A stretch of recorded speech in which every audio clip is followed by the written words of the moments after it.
because you can get up to 20% of protection questions. They're all hidden throughout the exam. The problem we've got in this exam, we will never know which one is protection. You will get questions randomly. We just have to make sure that you understand protection. So when we start, you must know that we can get 3 or 4 different types of faults. I say 3 or 4 because the last 2 could be the same type of fault. In general, we normally talk about short circuits between phase and neutral. We talk about overloads when your circuit is overloaded. In other words, it's just drawing just that too much current. And then thirdly, we get earth faults. And earth faults are like, for example, earth to phase, earth to neutral. If it's a dead short, yep, circuit breakers will blow, fuses will blow. But if it's a leakage, your RCD will trip. Right, let's talk about that because it's good to know the difference between all the different type of faults. So guys, if you got a dead short between phase and neutral, it's a short circuit, or between red, white, or blue, or between brown and light blue. It depends what colors you use. You will have a very short, low resistance between each one. There will be a very high short circuit current, and boom, your fuse or your circuit breaker will blow. That is a short circuit. Protection we can use for short circuits are fuses and circuit breakers. Now, some areas we can't use fuses anymore, for example, domestic, but we can replace them if they are faulty. Then also the next one we want to talk about is circuit breakers. One of the advantages, when it trips, we have to switch it on. Anyway, we'll talk about that as we go through the session. The second type of faults we get is overload faults. That is when your circuit has got a sustained current higher than it's rated for. For instance, your circuit breaker is rated 10 amps and your circuit is drawing 11 amps. It's more than the breaker rating, and your breaker is heating up, and eventually, boom, it trips. I said a very important word, heating up. We'll talk about that as we go through the session as well. What are the types of protection we will use for overload protection? Some parts of the world we can use fuses, and we still use fuses for overload protection, but we can use circuit breakers as well. And I'll show you later how does it happen. But at this moment, know that we use fuses and circuit breakers in this wonderful country of ours for short circuits as well as overload protection. The next type of faults is earth faults. Gentlemen, you all know, and ladies, if you have a dead short between earth and phase, earth and neutral, there's a high possibility that your, not necessarily earth and neutral, but earth and phase, absolutely, that your circuit breaker will trip and your fuse will trip or blow in this case. It will make one hell of a noise. That is a dead short to earth, and that's very important that protections will have to operate, because if they don't, metal parts will become live and you can get a shock. Right, guys, and the last type of fault is earth leakage. A little tiny little current down to earth, anything more than 30 milliamps, RCD will trip. We always say 30 milliamps, but you won't believe it. Anything more than 15 to 30 milliamps, you'll see your RCD will trip. We'll talk about that later tonight as well. So there are your 4 faults. 1, short circuits between phase and neutral. Number 2, overload. Number 3, your earth leakage or earth fault between earth and phase. And the last one is your earth leakage faults. Know about them because I'm going to ask you what is which one as we go through the session. So don't hesitate to ask a question. If anyone wants to ask a question, just yell at me because I won't be able to see you putting up your hand and want to ask a question. I've got on my cell phone also the chat room going, and I'm just going to say hello so you can all see it pops up. If you want to pop a question there, I'll try to talk and answer that at the same time. It's hard to multi-skill because I'm a man, but I'll try my very best. Right, there we are. Before we start, let's look at short circuits and what does the law say. AS NZS 3000 2007 model 5.7. Now, guys, if you've got a 3000 book, go and tag that page. It talks about a short circuit time in which protection devices has to operate. It states, if you've got socket outlets or class 1 appliances, which is earth or anything which operates and turns and wear and tear, your protection devices must operate within 0.4 of a second if there was a dead short. Are you guys okay with that? I don't even have to tell you that. I think you should know that. Remember the time we talk about 0.4 of a second. That is a very important time to remember. Now that time will bring up later again.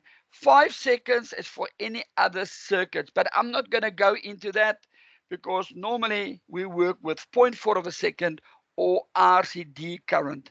I will explain that to you guys later as well. So remember, if there's a dead short, regardless where, between phase and earth, or your phase and neutral, you will see your protection devices will operate within 0.4 of a second. I said phase and earth, phase and neutral, earth and phase, neutral and phase, of this reason. Our neutral, from the neutral bar to the transformer, is the same path in which earth fault current will flow as well. We call that a common path. I'll show you that now. So, according AS NZS 3000 5.7.4, the impedance of a circuit must be so low that when a fault occurs, your protection devices has to operate within a certain time. Hopefully you all know what that time is. Can I say you all agree 0.4 of a second is the time we're talking about? So there's a formula they ask in your exam. The exam question will be, how do we work out prospective short circuit current? There's the formula in your book. You will know it better as I is UO over V. And then you guys are going to say to me, Marius, I've never freaking seen that in my life before. Okay, guys, I is your prospective short circuit current. V is your nominal or your measured voltage. And Z is your impedance or your ohms down to earth. Now, once we say ohms down to earth, we never talk about resistance, we talk about impedance. Unfortunately, that's a term we use, but if you want to call it ohms, it's fine. So in the exam, they can ask you, they can give you 3 or 4 different formulas. You must make sure that you choose the right formula for a short circuit. Now, they can give you 10 formulas. Sorry, I'm talking nonsense. They're going to give you 4 formulas. You must choose the right formula. For the guys who's got my book already, for those who are going to get the email of the second chapter tonight, you will see that this formula is asked, but they give you faulty ones. They say V over I, or Z over V, or P over N. That's all wrong formulas. The right formula is the voltage and the impedance. In other words, the resistance down to earth. That will determine how many amps will flow in the circuit. Now look how we're going to calculate that. Now, before I calculate that, look what happened at this construction site in New Zealand. And this was not long ago. As you can see, the scaffolding is touching the overhead line. Can you all see this? Beautiful. And unfortunately, it created havoc.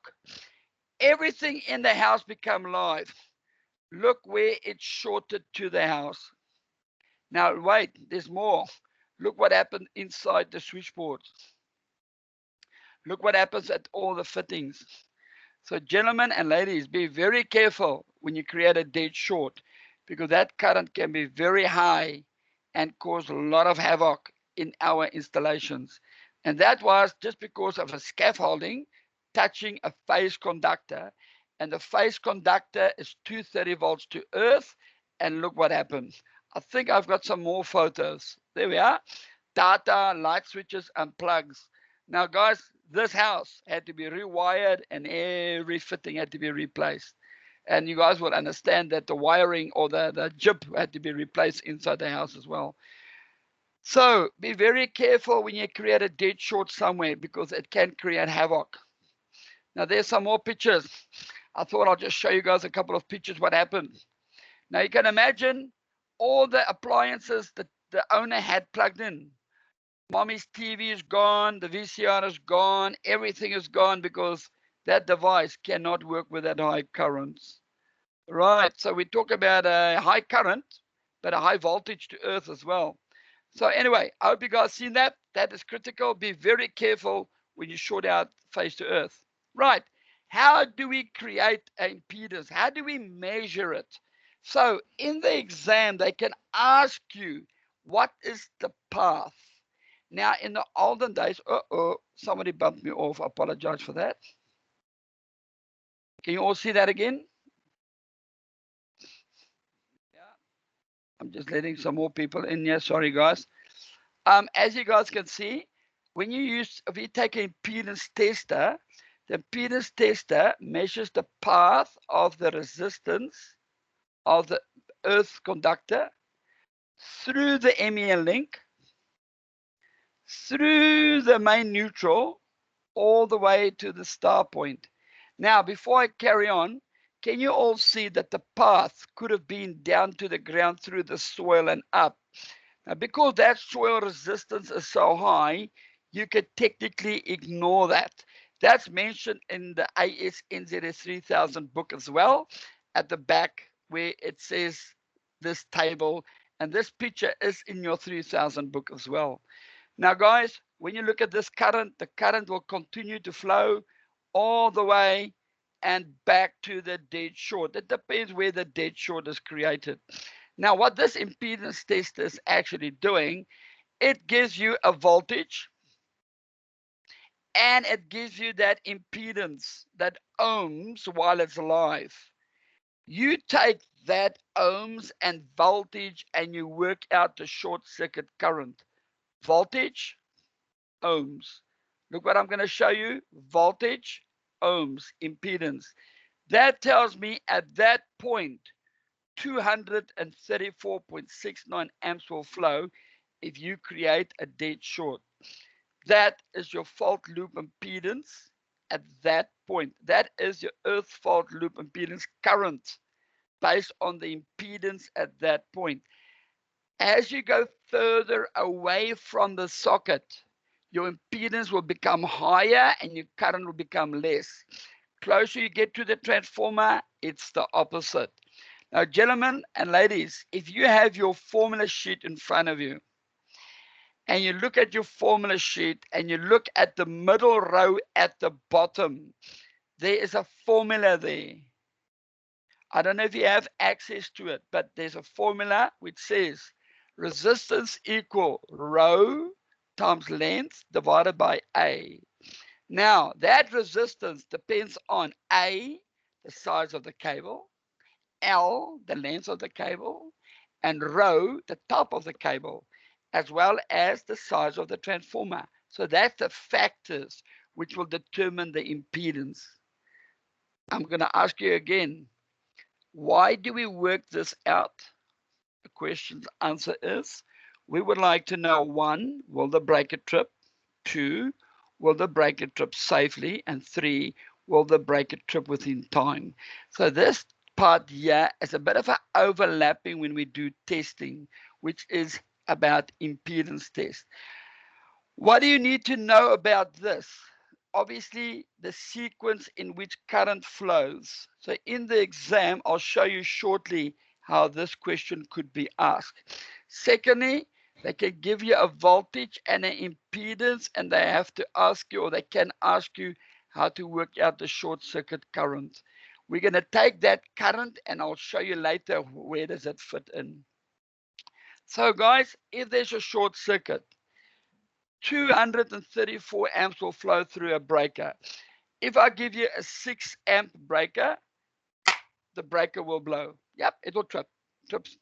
Number 2, it's a 6 kA breaker. That tells me the breaker will blow easy. It will trip safely. The 234 amps will easily be stopped by a 6,000 amp maximum rated breaker. We call that the maximum rupturing capacity of a circuit breaker, the 6 kA. So that's very important to know that it will trip. Now in the exam, how will they ask you that? So it says there, when a fault do occur at a socket outlet, click insert and earth. So there's a fault between socket and earth, or phase and earth. What is the path in which current are more likely to flow? Right, I'm going to take my mouse, if I can find it. There we are, and I prick insert. There's your picture. So guys, there's a short here at the plug. So current will flow A to D. I think so. Let's go back to the question. A to D. Oh yeah, B, C, and D is correct. So anyway, let's go back. So it's going to go from A to D, then to F, not to K, to F. H shows A, D, F, H. A, D, F, H. So only the bottom two is left. C, E, J. Let's see which one is right. So it goes H, then C. Then it's going to go through E, then B, then G, then I, then back to the fault. It's very important to know the path, and that is the right one. I hope you guys can all see that path, and that is very, very important to know the path in which current will flow. All okay with that? Right, I hope you guys understand that path in which current will flow. Right, that's all good. So very, very important, guys. That is the path in which current will flow. So you get a picture. I'm going to follow that again. It's A, D, F, H. Oh, come on, go back. It's my mouse. Sorry, guys, I bumped it. H, C, E, B, G, I. Be careful. And guys, if you don't know, you take your 3000 book, you go to the back of your 3000 book, and you go to page B10, which is the digital version. And the guys have got the page number, I think it's page 365. I think so. And this circuit is also in your 3000 book. You don't have to learn it.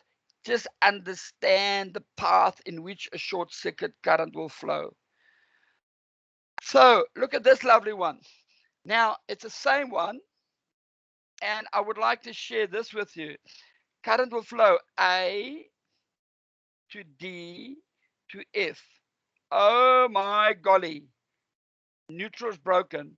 So now the path is now, instead of F, it's going to go D, K, around to J, C, H, oh sorry, C, E, B, G to I.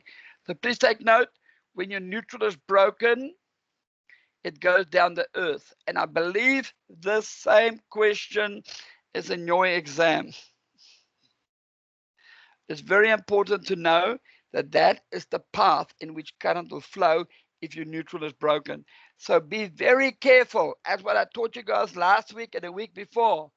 If someone's neutral is broken, the fault current can flow up your earth. Right, there we are. In this case, the answer is B. So it's not very hard, it's simple, but just be very wise which ones to tick and which ones not to tick. All right, so if I give you a dead short, my question is, what is the time in which a protection device will operate? Your answer will be 0.4 of a second. What is the path? Is your path of fault loop impedance, in other words, a low impedance path. And thirdly, the resistance must be so low, the impedance must be so low that when a fault occurs, a very high current will flow to operate your protection device. Right, now that we know a bit more about short circuits, let's look at fuses. Now, to make this simple, in the exam, they're going to give you, what does 100 amp stand for? What does AC 80 kA stand for? What does GG stand for? And what does AC 500V stand for? So I'm going to go through each and every one for you and tell you what it is. And at the end of the day, when you do the exam, You must make sure that you choose the right one. Right, 100 amps is the maximum current this fuse can continuously handle without deterioration. So if I give you a 10 amp fuse, maximum 10 amps, the fuse will not weaken. It will be working. In other words, allow current to flow through. If I give you a AC 80 amp fuse, AC 80 Ka stand for it is your maximum rupturing capacity. So this fuse will trip or blow safely between 100 amps and 80,000 amps. So AC means AC current. 80 Ka stands for 80,000. So your fuse is rated 100 to 80,000 amp safely. So any current within that, the fuse will be able to interrupt it safely. Okay with that, guys? Right? All good. Sounds right. Everybody's happy. I'll put my thumbs up. Yes, well done, Graham. Clayton, that's good. So very important. It's very nice, easy acronyms. We just have to learn. And guys, I bet you see this every day anyway, where we go. GG is your fusing factor. I'm going to teach you shortly what the values are and what's the reasons behind it. Because the person who decided what the fuse will be and the fuse factor will be wasn't very accurate when they say the fuse will blow at 100 amps. They were not sure. So what happens is the fuse wire will heat up. It could be the humidity or the soil density inside the fuse. I don't call it soil. It's supposed to be the silicon gel or the silica, the sand within the fuse, the density. But at the end of the day, this will say that the fuse will blow plus minus around a certain current. And we'll talk about that shortly. And the last thing is the voltage rating. This fuse can withstand a maximum voltage of 550 volts easy. Any voltage greater than that, there could be an arc across it. So up to 550 volts, this fuse will be okay without causing a flash over. So that is the most important acronyms on fuses. You will get one of them in exam, maybe two, maybe all four of them. It's actually not hard, guys. If you look at my workbook, you'll see I ask you that continuously. Right, just to recap voltage rating, you get different types of voltage rating. You get 440, you get 460, you get 500, you can get 600 volts, you get 1,000 volts. It's up to the fuse manufacturer. But I want to share this. You can't put a 12 volt fuse in a 230 volt system. You can't put a 230 volt fuse inside a 500 volt system. Always remember, your fuse must be rated in voltage for at least the system in which it's connected. Right, current rating. In other words, you get fuses in 6 amp, 10 amp, 1 amp, 2 amp, 3 amp, etc. But you also get circuit breakers. And you all know that circuit breakers is either 6 amp, 10 amp, 16 or 20, 25, 32, I think, etc. Where fuse wires has got different types of rating. Just current rating, it's the current the fuse be able to handle without deteriorating. So if I give you a circuit breaker and I say 6 amp, anything up to 6 amp, the circuit breaker will not blow or trip. Now, here comes a definition every second person gets wrong. No, 2 out of 3 gets it wrong. I don't know why. I really don't know why. But I want to make it very clear as mud for you guys. If I give you a fuse, we get 2 types of fuses. Motor rated, general fuses. But we all take that fuses, we put it in 2 baskets. One is designed for close access current protection, and one is designed for coarse current or coarse access current protection. Now I'm going to explain to you close access current protection. I create a story for you. A fuse is 10 amps. The fuse factor is 1.5. The fuse will blow after 15 amps. That is the story. So in other words, I give you a fuse. At 9 amps, the fuse will not blow. At 14 amps, the fuse will not blow. When it exceeds 1.5 times, which could be 16, 17, 18 amps, the fuse will start to deteriorate and it will blow within 4 hours. So any current more than that value, which is your minimum fusing current, the fuse will blow. So I'm going to ask you the definition again. For closed access protection, if the current exceeds 1.5 times the rating, the fuse will blow within 4 hours. Finish. Remember, it will blow within 4 hours. I want you guys to remember this. If you go through my questions of chapter 2, you'll see I've asked this question many times because every third, no, 2 out of 3 gets this one wrong. Please try not to get it wrong. Look at the difference between close and course. Close means it will blow within 3 hours. Sorry, try again, 4 hours. Course, it will not blow within 4 hours. Come explain to you this way. I give you a 10 amp fuse. It's motor rated, where the fusing factor is 2.5. In other words, the fuse will only blow after 25 amps. If the current exceeds, let's say 14 amps, nothing will happen. If it goes to 16 amps, nothing will happen. In other words, it exceeded the 1.5 times rating. The fuse will not blow, it will not deteriorate, nothing will happen. When the current hits 28 amps or more than 25, the fuse will start to deteriorate and eventually blow. But the question is it more than 15 amps or 1.5 times the rating? Yes. Did it blow? No. So it's course access protection. So you must know the difference between close and course. Motor rated, general use. Remember the two, guys. Please remember the two because you're going to get this in the exam. The difference between close and course. Close, if it exceeds 1.5 times, it will blow within 4 hours. Course, it will not blow if it exceeds 1.5 times. Remember that. That's very, very, very, very, very, very important for you guys. Okay, sounds good. Please ask questions if you have to, or if you want to. Right, let's come to fusing factors. Another swearing name for a fusing factor is called the utilization factor. It's just a fancy name they give it. So, what is it?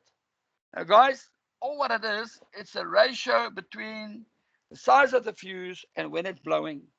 In other words, if I give you a fuse, and I'm going to come back to this, if I give you a fuse and I say to you, the fuse blew at 15 amps and the fuse size is 10 amps, the answer is 1.5.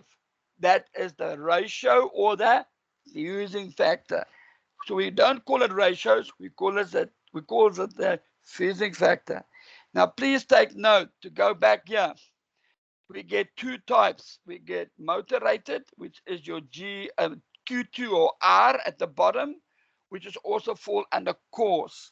The top ones is close. Now, the fusing factors, look, I know them off by heart.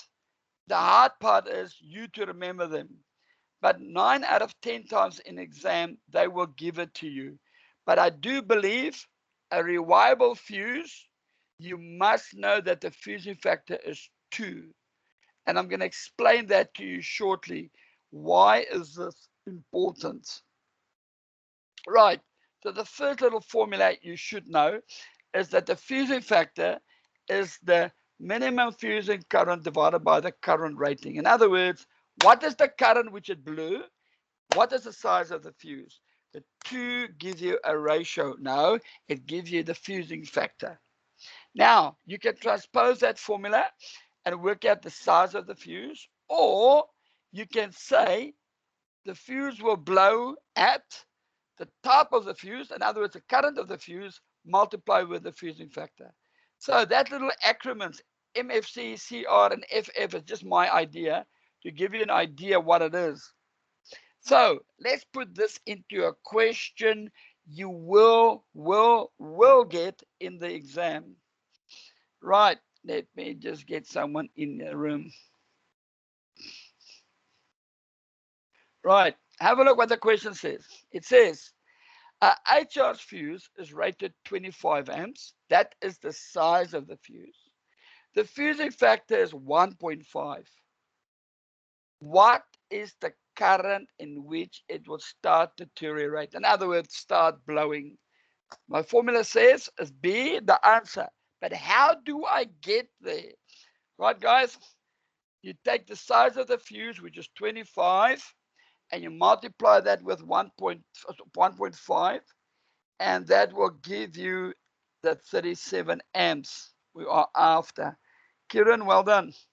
One thing I'd like to share with you, if you say 25 divided by 1.5, you're going to get 16.67. So be careful. You might get the right answer, but it's the wrong answer. You must know the size of the fuse multiply with the fusing factor gives you the current in which it operates.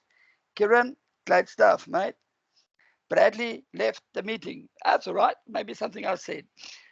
Right. So let's see if you guys can do this one. The fuse is blue at 50 amps. The size of the fuse is 40. What is the fusing factor? I hope you guys can understand it's 1.25. Alex, well done. Now, how do we get it? Formula. The size of the fuse when it blew, the current which blew the fuse divided by the fusing factor. That's right. In this case, 50 amps could be just an overload current. Remember, there in the hundreds is your short circuit current. So the point I'd like to share is 50 is your short circuit current, or the current in which the fuse is blown, and 40 amps is the size of the fuse. And then 1.25 is my fusing factor. Look, I'm a bit naughty, I call it the ratio. But if you understand it as fusing factor or utilization factor, that's fine. But it's technically not a ratio, it's called the fusing factor. Right, now I shut up. I'm going to give you 1 minute to do this. Damn it, I gave you the answer. I want to see how will you do this one. I'll read it first. An HRC fuse has blown at 70 amps. Boom, it blew at 70. The fusing factor is 1.75. What is the current rating of the fuse? What is the size of the fuse? So, well done. I see good answers coming through. But be careful, be very careful. The fuse size is always smaller than when it blew. So the fuse blew at 70 amps, your size is smaller. I'll give you the answer, and then I'm going to show you the size which made the fuse blue divided by the fusing factor. Give me my current rating. And that is 70 divided by 1.75 is 40. This 1.75 is a motor rated fuse. So there we are. It's getting practice to get this easier. Again, the current of the circuit breaker, which made it blow or trip, is your minimum fusing current or your minimum tripping current when it comes to breakers. The size of the fuse is normally the lower current one. Remember, it exceeds that, it will blow. Right, now you guys will do this one without me tipping anything. Oh, bugger, I thought I had some more. But anyway, what's very important for you guys to know that, and I want to go back to that previous summary I had, is to know that if I give you the size of the fuse, the bottom one, and I give you the fusing factor, which can be any fusing factor here, that will determine when the fuse will blow, which is your minimum fusing current, which is this question. A 25 amp fuse is given. The fusing factor is 1.5. The fuse blew at 37.5 amps.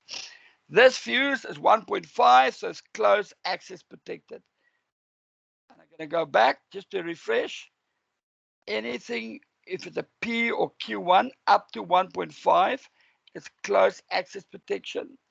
Anything more is coarse, slow blow. Now here comes a question I would like to ask, and I'll only accept the answers on the chat side. If I give you a 20 amp fuse and it's rewirable, what is the minimum fusing current? I'm going to say it again. It's a rewirable fuse. A rewirable fuse, not rewritable, rewirable. I'm just typing it in for you guys. It's a rewirable fuse. Yep, well done. I see good answers.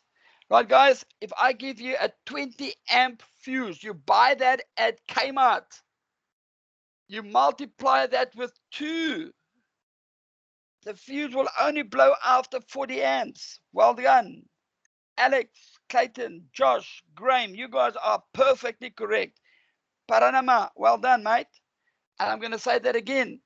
If I give you a 3 amp wireable fuse, 3 times 2 is 6 amps. If I give you a 10 amp one, 10 times 2, 20 amps. So be careful when you use rewirable fuses. The fusing factor is 2, and you must know that. Right, we already covered this. Right, let's look at the next one. We all know when the fuse will blow. Now we're looking at the rupturing capacity, the breaking capacity. A HRC fuse has got a very high rupturing capacity. That's why we call it HRC. And by the way, you must all know what does HRC stand for. You must know that HRC stands for high rupturing capacity. So that should be your HRC fuses. Please take note, your rewirable fuses is not a high rupturing capacity fuse.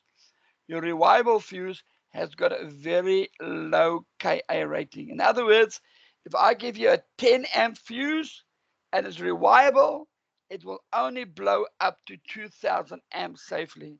But if I give you a 10 amp HRC fuse, it can blow up to 80,000 amps safely. And if I give you a circuit breaker, we can have a 3 Ka, 6 Ka, 8 Ka, 10 Ka. That is normally circuit breakers Ka rating. In other words, short circuit current rating, maximum short circuit current rating. Right, if I give you an AC80 fuse, which stands for also the maximum rupturing capacity, that AC80 is also called the category of duty. In this case, it's an AC current up to 80,000 amps, which will make this fuse blow safely. Right, and the last part about this page is what's meant by cut-off characteristic. I'll show you that in the next picture, which is very important. In other words, what is the current which will blow the fuse? So long as within 80,000 amps or 2,000 amps or 10,000 amps, it depends what type of protection device you use, it's fine. If your cut-off current is more than that, then gentlemen and ladies, I don't want to be an electrician in that site because it's going to make one big boom. Right, let's look at this wonderful fuse. I've got good news, I've got bad news. The good news is you don't need to draw this in the exam. The bad news is you must know all the points, what I'm going to show you. So A is when a fault occurs. B is boom, when the fuse blow. That is the maximum current which will flow. Now that current is also called your peak current or your cutoff current. C is the time in which the fuse wire heats up. We call that pre-arcing time. Then D is your arcing time. So your wire will get hot, hot, hot, and eventually break. But as soon as it breaks, there's still an arc for a period of time. So guys, if this was a short circuit current, up to E, which is the total operating time, will never exceed 0.4 of a second. If it does, we've got big problems because legislation say for under short circuit conditions, protection devices must operate within 0.4 of a second. And F is the last one, your cut-off current. In other words, the current which blew the fuse. Now, guys, this is possible, your dead short current. Let's say 234 amps goes through the fuse. It's possible that the fuse will blow at 100 amps. Then it's dead. But the fuse will stop it faster. We never want the B to be above here at the top, because if it is, I don't want to be a sparky anymore. Maybe a plumber. All right. What's meant by the term current inverse characteristics or time current inverse characteristics? Doesn't matter which way you see it. Or what you must know, as the current heaps up, goes up and up and up, your time in which protection devices operate is faster. So in the exam, they can give you this passage. It says, as the current through a protection device becomes more, current becomes more. You see, it goes that way, more. Then the time becomes less. So the time becomes less. So if the current was 10 amps, the time could be 1 second. But if the current was 100 amps, the time might be 0.1 of a second. So remember, as the fault current increases, the time decreases. Very important statement. What's meant by the term discrimination? Discrimination is set out very simple. We want the protection device closest to the fault to operate first. Now, guys, if you got a fuse in your switchboard and you got the fuse in the pole outside, if there's a short in the plug, I want the fuse in the switchboard to blow. I don't want the fuse in the pole outside to blow. If the closest ones operate, it means we got good discrimination. Well done. What's meant by the term circuit breakers? Right, a circuit breaker is like a fuse. The advantage is it can be reset. You get them in different values, and yes, it operates for overload and short circuit protection. Now this fuse has got arc shields. That is the place in which it blazed the fire. In other words, if there was an arc, the arc will be stopped safely. Right, this circuit breaker has got a coil. That is for magnetic or short circuit protection. This circuit breaker has got a bimetal strip. That is for overload protection. So think about this. If this circuit breaker draws 10 amps, no, it's a 10 amp circuit breaker and it draws 11 amps, the bimetal strip will heat up, bend, and the breaker will trip. If this circuit breaker draws one hell of a current, the magnetic field will build up and build up and build up. And when it gets so strong, it will attract the plunger and trip the breaker. So here comes a conclusion. Any overload fault, it's heat related. Bimetal strip will bend and operate. If I give you a circuit breaker and there's a dead short, then a magnetic field will build up. The magnetic field will be strong enough to operate the protection device. Very important. For the coil short circuits, it must operate within 0.4 of a second. If it's an overload fault and it's 1.5 times the rating, it must operate within 4 hours. Interesting one that, eh? Remember, short circuits within 0.4 of a second. For overload faults, for close access protection, within 4 hours. Now, bet you guys hopefully were trained in this, but I'm going to show you an easy way to tell Marius tonight when it's at the overload fault, when it's at a short circuit fault. Come on, explain to you guys this way. In your AS NZS 3000 book on page 200, I think it's 265 or 365, I'm not sure. Could be 265. At the back of Appendix B 4.4, B 4.4 is where they talk about that impedance path.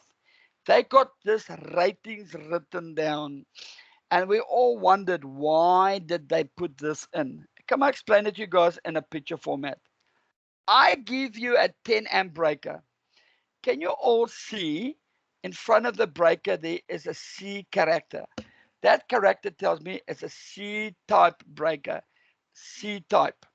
You all use it every day in houses and shopping centers, etc.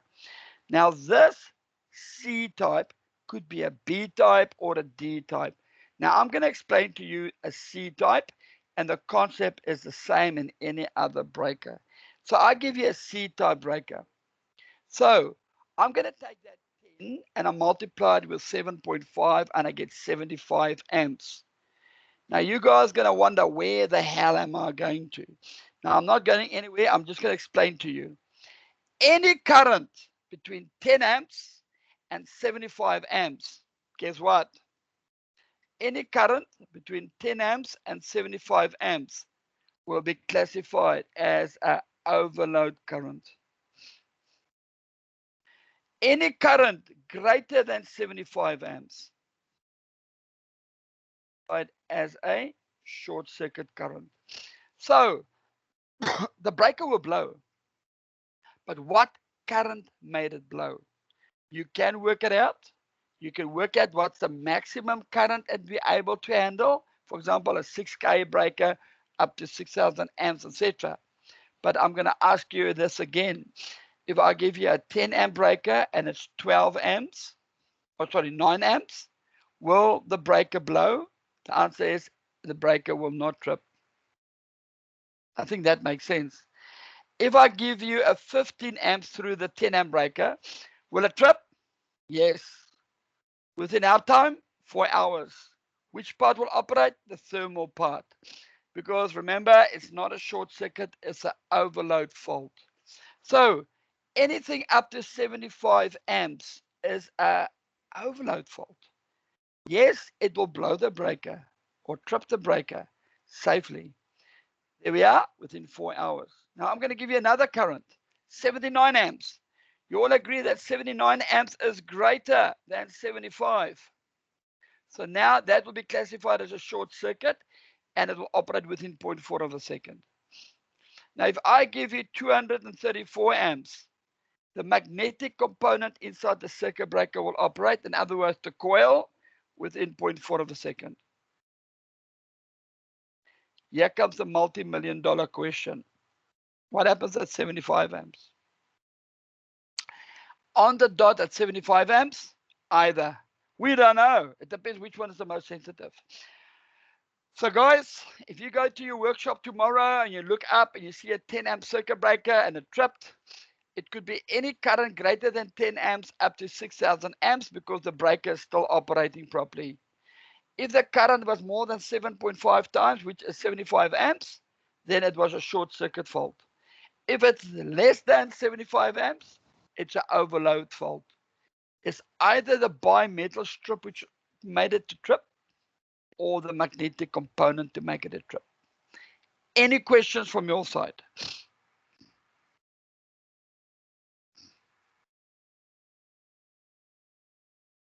Ooh, sounds quiet. So very important, guys. When you look at the circuit breaker next time, right? It is either an overload fault, thermal component, short circuit, magnetic component. Guys, they ask you that in your theory exam. For overload protection, does the thermal or magnetic component operate? Thermal. Overload, thermal. Short circuit, magnetic. Right. The next topic is called RCDs. I believe it's your favorite topic. Many moons ago, they used to ask us to draw it, label it, and explain 10 marks. But today's exam, they can't ask you to draw it, but they can ask you what is A, what is B, what is C, what is D. In other words, you must know that A is your core, B is your sensing coil or your secondary coil, C is your test button, and D is the resistor in series with the test button.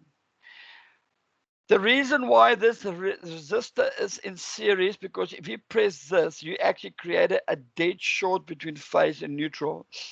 If that resistor was not there, then the circuit breaker would have gone bang, because you created a dead short inside.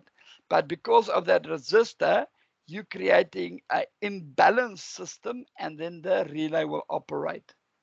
Right, so take note, in a normal condition, phase and neutral is the same.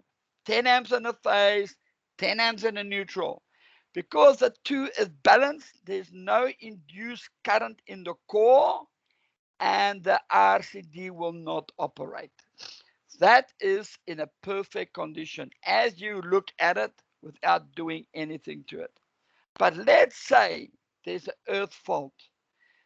If we say, for example, there are 10 amps in the phase, 9 amps goes back in the neutral, 1 amp flow in the earth. So we now say anything greater than 30 milliamps, it creates an imbalance between phase and neutral.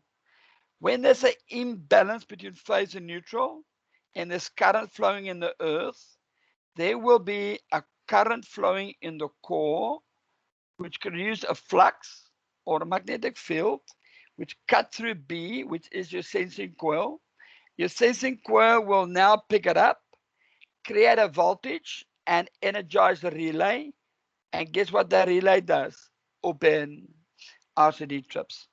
Now, that which I put in yellow is a very short description, which you should know how an RCD operates. And I'm going to say to you guys why you must know the operation of an RCD, because they can ask you, how does it operate?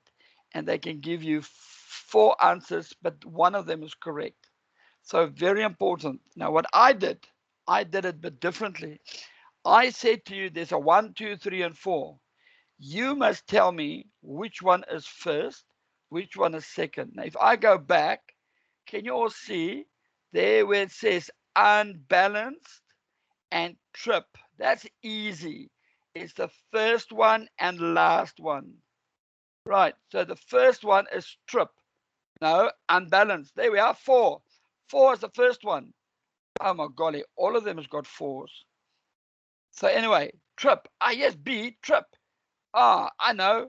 It's either C or D. So it tripped. So now I must determine, is it 1 and 3 or 3 and 1? So let's read 1. The flux induced an EMF that causes the current to flow from the sensing coil.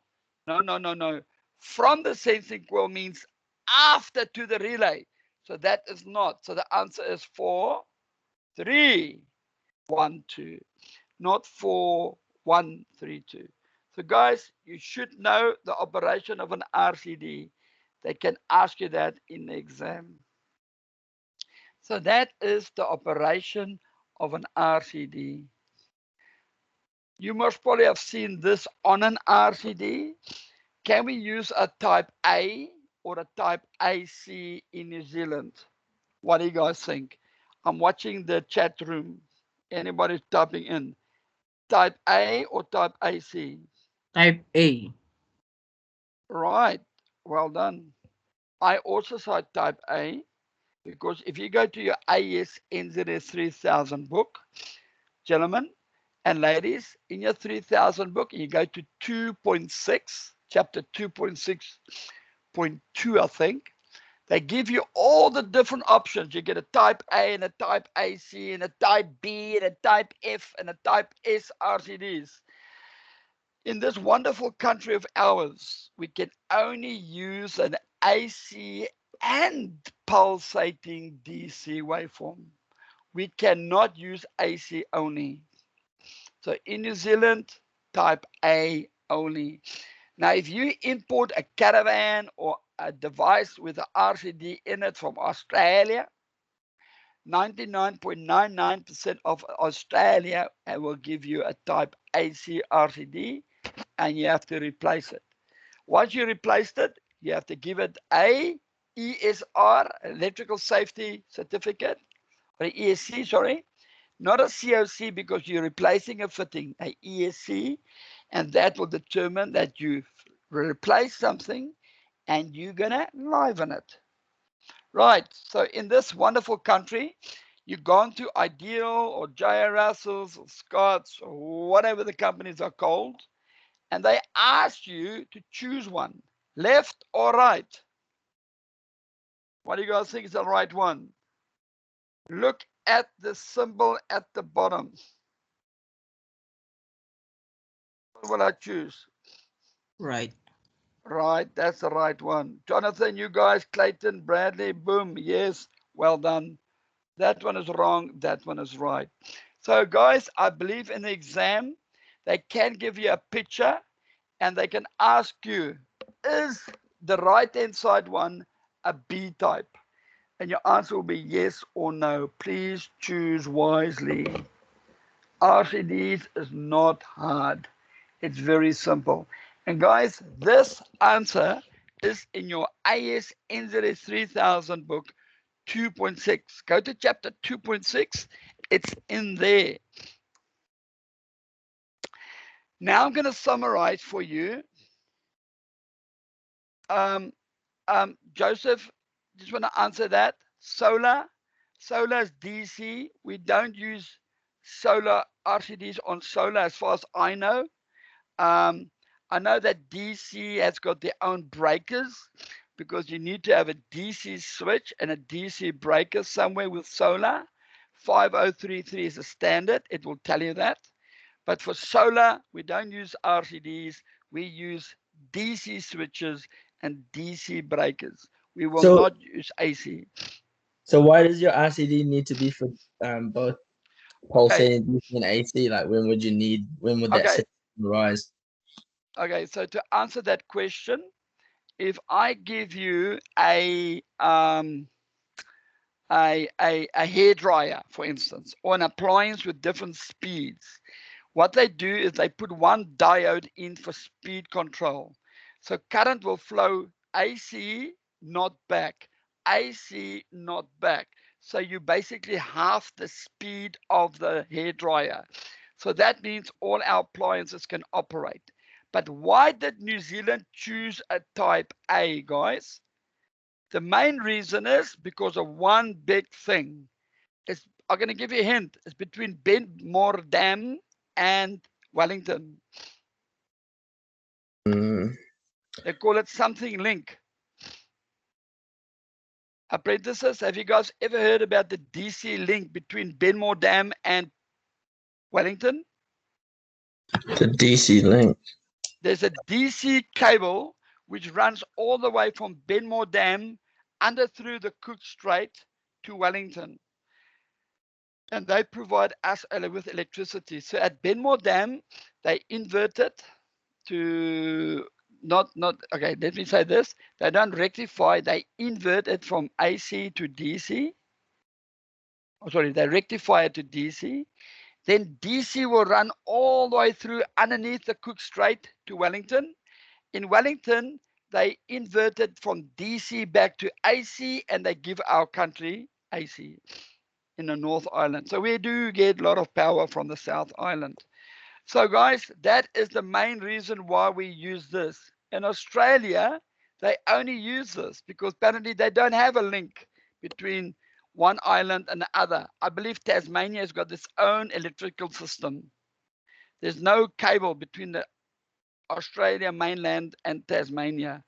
But in New Zealand, the two islands are electrically linked with a DC cable. They are a kilometer apart. And I think there's 4 or 6 red phases and 6 black phases. And they're running together or apart, apart. But the phase and neutral, or the plus and negative, are about a kilometer apart. You're welcome to go and read more about it on the Google, and there's very nice descriptions about it if you haven't done it yet. So for us, we use a type A RCD. And please take note, this is not DC. We call this pulsating DC. So guys, if you have ripples all the way, we call that ripple DC. If you've got a straight line, we just call it DC. So it's very important to know you get 3 types of DC waveforms.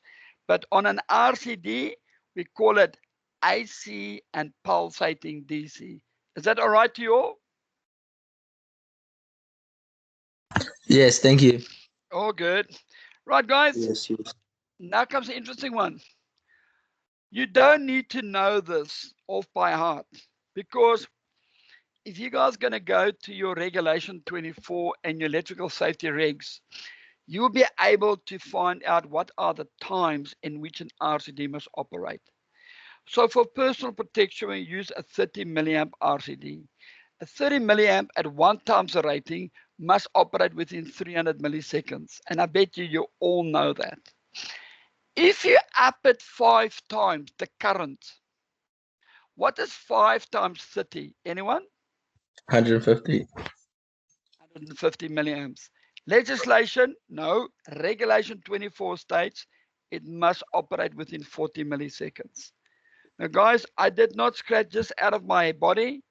This is unfortunately rules you need to know and always remember. And then regulation 24 states at half the rating. What is half 30? 15. Well done. Anything 15 milliamps or lower, it shall not operate. If a RCD do operate, it's unsafe. So what I did, I drawn a little graph for you guys, just to show anything up to 15 milliamps, which is half the rating, it will not operate. So if you got an RCD tester, it says half, you press test, it doesn't trip. If it says 1, it means 30 milliamps, it will trip within 300 milliseconds. If it says 5 times 150 milliamps, it must trip within 40 milliseconds. Now, guys, I'm going to give you a question which I believe is in the theory exam. You guys are going to say yes or no. If I give you 7 milliamps, will the RCD trip? No. 7 milliamp fault. The No. answer is no. Well done. Well done. Well done, Graham. And you guys, now what happens if I give you 20 milliamps? Will the RCD trip? No. No. 20 is inside here somewhere. Oh, yes. Yes, yes, half the time. Is it more than 15? Is 20 more than Yes. 15? Yes. Yes. Wasn't So the middle. the point is, anything more than 15 milliamps, all the way up to 149 milliamps, it will trip within 300 milliseconds. I bet it will be faster because, as you know, current goes up, time is faster in this time. But the point I like to share, if it's 5 times or more, it must operate within 40 milliseconds. That is what legislation say. Are you okay with that, guys? Now I'm going to give you guys this. Everyone will get at least 3 to 5 questions on this. And I'm going to repeat what I just said. What's rated current? 30 milliamps. What's a time? 300 milliseconds. What's 5 times rated current? 150 milliamps. What's the time in which it operates? 40 milliseconds. What's half the rated current? 15 milliamps or less. Does it operate? No. If it does, unsafe. Guys, know that. And now I'm going to give you the hint. Don't learn it. It's in regulation 24. Questions? Sounds good. Let's try another one. Have you guys ever heard about school and patient treatment areas? Yes. Yes, we use 10 milliamp RCDs, right? Right. For kids at school, rated current is 10 milliamps. It must operate within 300 milliseconds. Now, guys, you don't need to learn this. It's inside your regulation 24. What's 5 times 10, guys? 50. Is it 50 milliamps? Yes, 50 milliamps. It must operate within 40 milliseconds. 40 milliseconds. Well done. And half the rating, half of 10 is 5 milliamps. Yes, it must not trip. Right. So are you okay with what I just mentioned to you? A 10 milliamp RCD must operate at the same time as what that 30 milliamp RCD will be. Now, guys, I did not determine this. This is as easy as go to your regulations, number 24. It's set out there. Go and highlight it, go and tag it, and hope that is good for you guys. Now, if I go to a school and I say to you, 3 milliamps, will the RCD trip? 3 milliamps is around about here. No, it's not allowed to trip. Well done, Emily. If I give you 7 milliamps, will the RCD trip? Yes. 21 milliamps, 30 milliamps. Can you all see this? Yes. Yes, it will trip, eh? If it's more than 5 milliamps, up to 10 milliamps within 300 milliseconds. Now I take my clock 5 times more, 5 times more, it must operate within 40 milliseconds. Cool. Right, that is not too hard, eh? Right. Now I'm going to ask you guys this question. For patients, we also use a 10 milliamp RCD, no problem. But according to regulations, it makes it very clear the time is different. It's 40 milliseconds. Yes, it's faster. If you up it 5 times, it's still 40 milliseconds. And here comes a surprise. It's not 50%, but 45% or less. So when you draw it underneath it, anything from 4.5 milliamps more, it will trip. 4.5 milliamps or less, no trip. Up to 10 milliamps, 40 milliseconds. Up to 50 milliamps, 40 milliseconds. Is that clear to everyone? Yes. So guys, I want to make sure that you guys got your Rex books with you and tag regulation 24. It's very important because regulation 24 has got all these answers for you. You don't need to guess, but learn to get it from there. You practice it when you get my questions because that will help you. Hope that will help. I really hope that will help you. Right, there's only one more RCD. And they asked this in the exam in a very hard way. So I want to recap. So in this wonderful country of ours, we use a 30 milliamp for personal protection, and we use a 10 milliamp RCD for schools and for patient treatment areas. But for schools up to year 8, at the end of intermediate school, we must use 10 milliamp RCDs. Anything in high schools, it becomes 30 milliamp RCDs. But I believe that law is going to change with the new 3000 book, which will come out sometime, hopefully this year or next year. Now, there's one more RCD a lot of people don't know. For property protection or in a domestic installation for a main switch, you can use a 100 to a 300 milliamp RCD. It's mentioned this very clear in your 3000 book.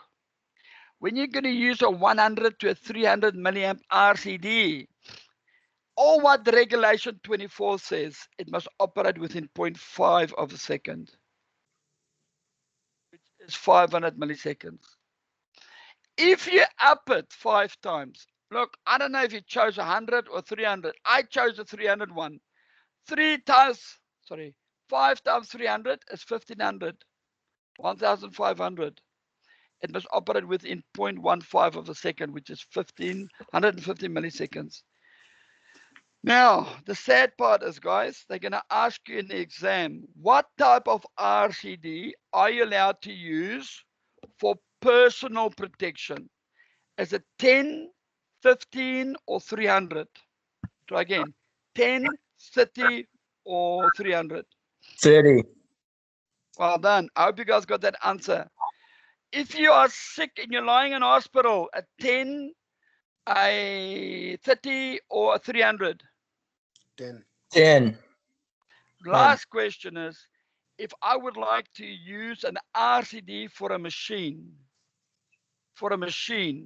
will you use 10, 30, or a 300? Or let's say 100, 200, or 300? Which one is the correct answer? 300. 100, 200, or 300. Anything, you cannot use 10, you cannot use 30. You must use anything higher. That's right, Rick Clayton. You can use a 100, 200, or 300 as what I've written in this note over there. So if you're in a factory, can you use a 10, a 30, or a 300? 300. Answer is 300.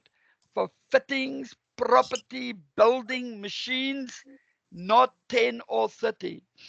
For property, for you, your body, 10. If you're at a construction site, 30. If you're sick, 10. If you go to a dentist, 10. If you feel sick, 10. But at school, 10 up to 10. year 8. Yes, know that. And guys, our book say nothing about unsafe. But unsafe, there are no mention at all. Now, gentlemen and ladies, everything I've explained to you now is written down very clear inside Regulation 24. So what's some other examples of the 100 to 300 milliamp RCDs? One, let's say it in a factory for a Yeah. machine, or the Yeah. main switch in a domestic installation. If you go to AS NZD 3000, and I think it's 2.6.3, it talks about S-type RCDs. It mentioned there you can use a S-type, which is this 100 to 300 milliamp RCD, for domestic installations, main switches, if you want to. I've never seen a RCD on a main switch in a domestic installation though. Exactly. And the book says if you want to. It's a bit of an overkill. Well, it depends. There are people using it in very bushy areas where they got solar on the panels and they're scared there might be a fire and all that. That's where I've seen it once or twice. But in Auckland itself, Christchurch, Dunedin, Wellington, we have seen a lot of houses people build. We all use either 30 or 10, depends on the scenario. Yeah. Happy with that, guys? Yeah. So to recap, you get a 10 milliamp RCD, you get a 30 milliamp RCD, and you get a S-type RCD. Please know the currents and the times in which it operates. I'm not going to tell you again what the times are. All I'm going to say you the biggest hint in your life, Regulation 24. Now, guys, when we're going to do testing later, which is in a couple of weeks' time, we'll cover this again for you guys. Right. When you have an RCD to be installed in a house, you're going to use a 10 milliamp one. You're going to go to the shop quickly, Ideal, J. Russell's or Scott's, or depends where you want to buy the stuff, Vesta, wherever. You have to go and choose one. Now, I want to put your emphasis on my 2 red dots popping up. Can you all see that the right-hand one says C16 and the left-hand one says 16 amp only? The one in the right-hand side has got a circuit breaker included. Remember I said to you guys earlier, a circuit breaker is a B type, a C type, or a D type. Now this is a C type circuit breaker, the one which is flickering now. That circuit breaker will trip between 16 amps and 4,500 amps safely. The 4,500 amps, 4.5 kA, it's its rupturing capacity. C16 is the current rating of this circuit breaker. If I go back to the first one, this one here, excuse me, the 16 amp is just the current in which the switch operates to operate safely, not tripping. As you to switch it off, what current can it handle when you switch it off? So the left hand one is a switch, the right hand side one is a circuit breaker. Now, which of the two will trip at 20 amps between, if there was a short between phase and neutral? Left or right? 20 amps phase to neutral short. Yes, the right hand side one. Because the right hand side one is a circuit breaker, but it will blow safely up to 4,500 amps. In other words, it will be able to withstand a short circuit current up to 4,500 amps. Now, guys, between the two, you will see that both has got RCDs in it. And both of them is a 30 milliamp RCD. What's very important, we gave them names. The one on the left is called the RCCB, a residual current circuit breaker. The one on the right hand side is a residual current breaker overload, or a RCBO. Now guys, the one in the right hand side, the one where my mouse is circling now, can go straight to a socket outlet. The one on the left hand side must first go to a circuit breaker before it can go to a socket outlet. Are you all clear with that? Yes. You guys gonna get the acronym RCCB? Yes, Doc. Hello, all good? So guys, in the exam, they're gonna ask you, what does RCCB stand for? What does RCBO stand for? They can ask you the RCBO, which is the right hand side. Is it okay to go straight to a socket, or must it be fed to a circuit breaker first? Now guys, as soon as you see the word C, B, or D at that circle at the top, it means it's got a circuit breaker included.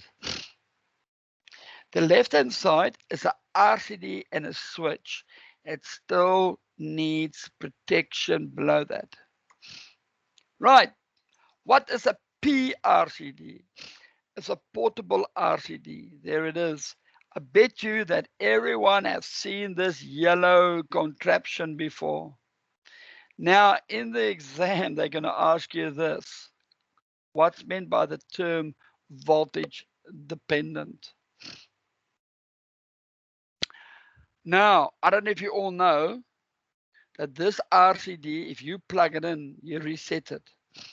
Every time you switch it off, you have to reset it. That means voltage dependent. It means it needs a voltage to be energized all the time. So voltage dependent means The RCD needs a voltage to be energized. As soon as its power is lost, it will trip, it will open the contacts. In other words, it will open. I just invited someone into the room called guest. Can anybody just tell me who this person is who just came in called guest? Because otherwise I will kick you out or you will lose the training. Anyone can tell me who just came in called guest? It's a spy, Marius. Kick him out. I'm going to. Sorry, guys. I just want to kick this person out quickly. Someone came in called guest.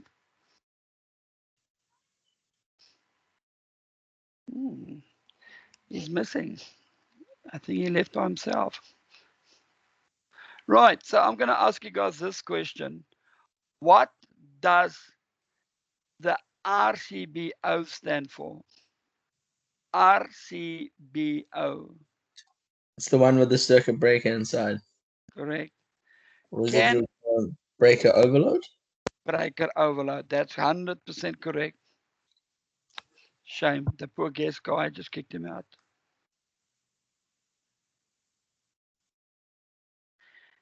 It's terrible. He doesn't want to go out. Oh, here we are. He's gone. If he comes back, he was probably going to ask me, why did you kick me out? So, guys, very important. Voltage dependent means if there's a voltage on the RCD, it can reset and operate if there's a fault. If there was a earth fault or a power failure, it trips. That is to prevent the contact points to froze together. Are you guys okay with that?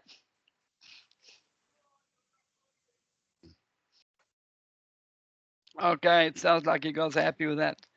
Right, what does SRCD stand for? Have anybody seen a SRCD before? Anybody seen a SRCD before? It looks like that. It's a socket RCD. So guys, in the exam, they can give you a picture and they can ask you what it is. They can ask you little acronyms. And guess what? They're going to. After tonight, everybody will receive an email from me. We are going to send you the questions of chapter 2 and the handout. And you guys will then see how I put this together, where I ask you what is a SRCD, where do we use it, and etc., etc., etc., etc., etc. Right. Yes, Peter Pan. Peter Pan is standing there touching phase and earth from an isolating transformer. Will he get shocked? Yes or no?